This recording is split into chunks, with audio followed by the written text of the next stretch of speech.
Hello countrymen, Assalamu alaikum. You will recall that at the very first press conference that I addressed after assuming office as Chief Martial Law Administrator, I stated that I propose to introduce land reforms in West Pakistan. This is a most complex and far-reaching problem, and soon after I assumed office as President, I constituted therefore a Land Reforms Commission under the chairmanship of Mr. Akhtar Hussain, Governor of West Pakistan, to examine this matter in all its bearings. The Commission was required to consider problems relating to the ownership and tenancy of agricultural land and to recommend measures for ensuring better production and social justice as well as security of tenure for those engaged in cultivation. Insofar as the laws, practices and institutions governing the ownership and use of land influence production, incentives, and in an agrarian society like ours, determine the social attitudes of those engaged in agriculture, there is a direct link between the land reforms and economic development and social growth.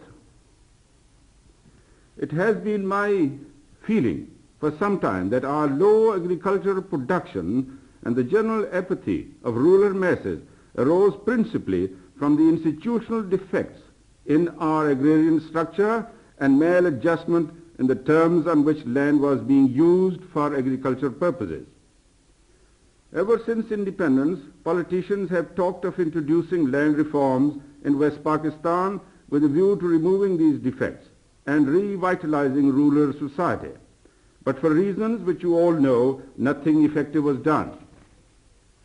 On the other hand, their empty talks of reforms raised false hopes and unfounded fears, which resulted in embittering landlord-tenant relations and created uncertainties regarding the future rights and obligations of both landlords and tenants relative to the ownership and use of land. These uncertainties, I'm sure, have contributed in some measure to the current stagnation in agricultural production. My object in setting up the Land Reforms Commission was to enable the government to devise a rational land tenure policy which will satisfy, on the one hand, the social need for greater equality and opportunity and social status, and on the other, the economic need for increasing agricultural production and improving the standard of rural living through a more equitable distribution of income from land. The setting up of a commission was a link in the chain of measures that we propose to take to create an economically viable, socially free and politically stable and progressive society. You will appreciate that the requirements of social justice and the interest of economic development are not always identical, and it was a difficult task that I had to set to the Commission. I had also required the Commission to submit its recommendation with a maximum speed. I'm glad to say that despite the complexity of the task, the Commission has been able to produce a comprehensive report within a short period of 3 months. The main findings of the Commission are that in relation to the size of the rural population, land offers but a limited economic opportunity. The ownership of the land is also in many areas inequitably distributed. Employment opportunities outside agriculture being relatively few, there is a growing congestion on land. The pressure of population on land and the laws of inheritance are resulting in uneconomic and highly fragmented holdings. Despite the availability of necessary manpower, the development of large estates is often very slow, and a considerable portion of the cultivable land is not being utilized to full capacity.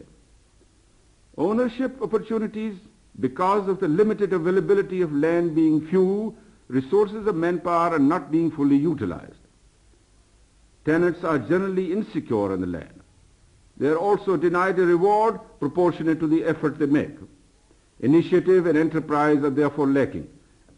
In view of the special prestige which ownership of land enjoys over large areas, political power is concentrated in the hands of a privileged few. Apart from its social consequences, such concentration of power hampers the free exercise of political rights and stifles the growth of free political institutions.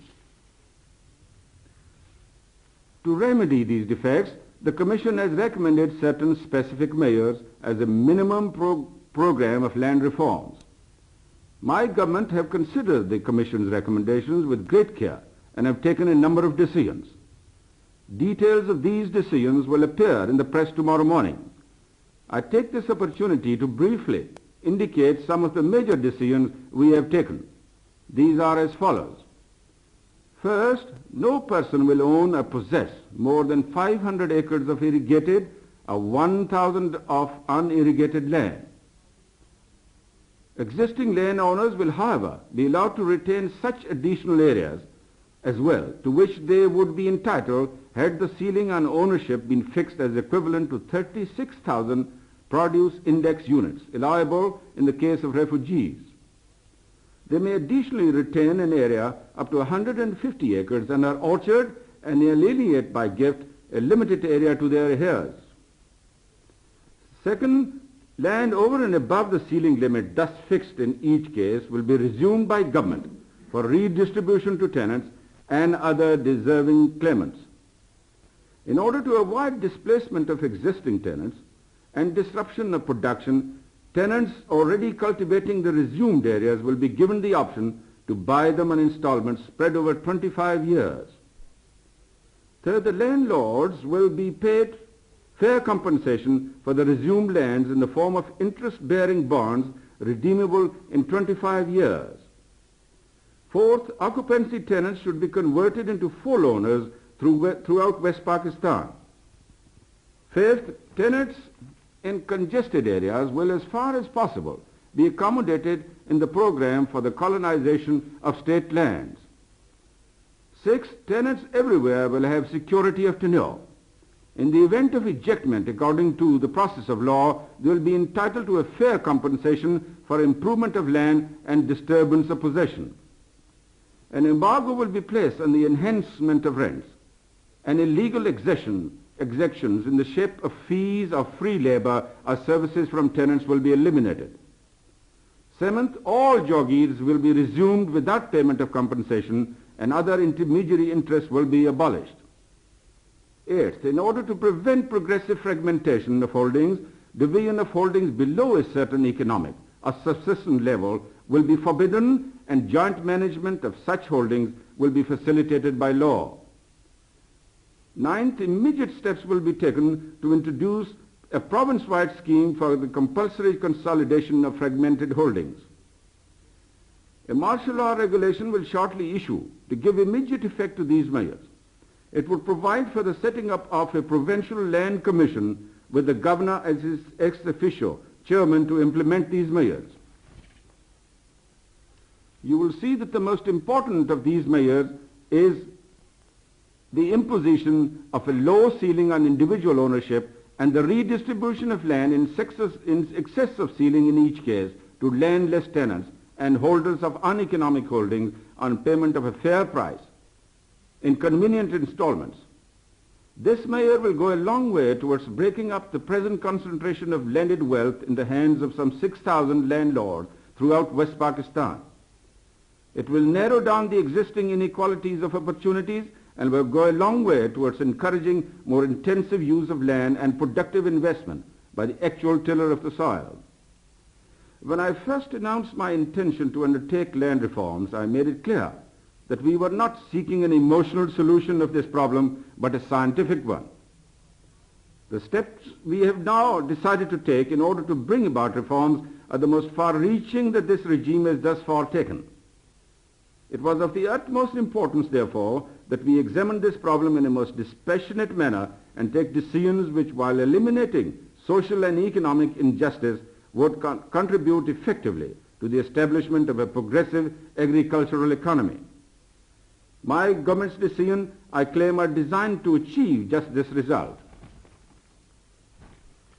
To the landlords, these measures may seem drastic.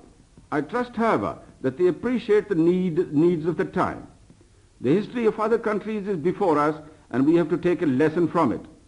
Apart from the dictates of social justice to which, as Muslims, we all subscribe, I consider the introduction of these reforms as an absolute necessity for the survival of the system and values which we cherish and which brought about Pakistan into being as a free state. While announcing the setting up of the Land Reforms Commission, I had said that we shall not be vindictive and that we shall do justice by all. We have seen to it that the landlords receive fair compensation and that they are able to adjust themselves to the changed situation arising from limited holdings without undergoing undue hardships. It's now up to them to make the transition as smooth as possible. I must warn them that it will be in their interest to do so. A word now to the tenants. We have done all that could possibly be done for them in our present situation. For the first time, their role as a crucial factor in production in West Pakistan has been fully recognized. They will now have adequate security and all the incentives which are considered necessary for greater agricultural production. They must now give proof of good husbandry and increase agricultural production in the shortest possible time to justify the confidence we have reposed in them. They must also bear in mind that the available land is too limited to permit of all of them becoming owners. Those of them who will continue to remain tenants must work in close cooperation with their landlords and treating the tenancy as a giant enterprise. Put it to the best productive use.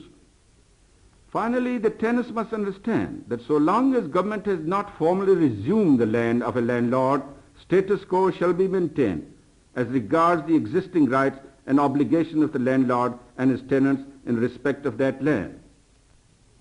I should like to conclude with an appeal to those of you who are in a position to influence public opinion, and in particular those landlords and tenants who will be directly affected by these sweeping measures. It is of the utmost importance that the changeover as a result of government's decision should take place smoothly, peacefully and expeditiously. In this task, I seek your full cooperation with the authorities. I know that I could count on your respect for social justice and fair play and your patriotism. The martial law regulation, which will issue shortly, will contain provisions to enable the authorities to deal effectively with anyone who should attempt to obstruct or defeat government in accomplishment of its objectives. I trust that we will not have to use these powers. I gave a solemn promise that we shall introduce the necessary land reforms in West Pakistan. That promise, with God's grace, I have redeemed. Khuda Hafiz.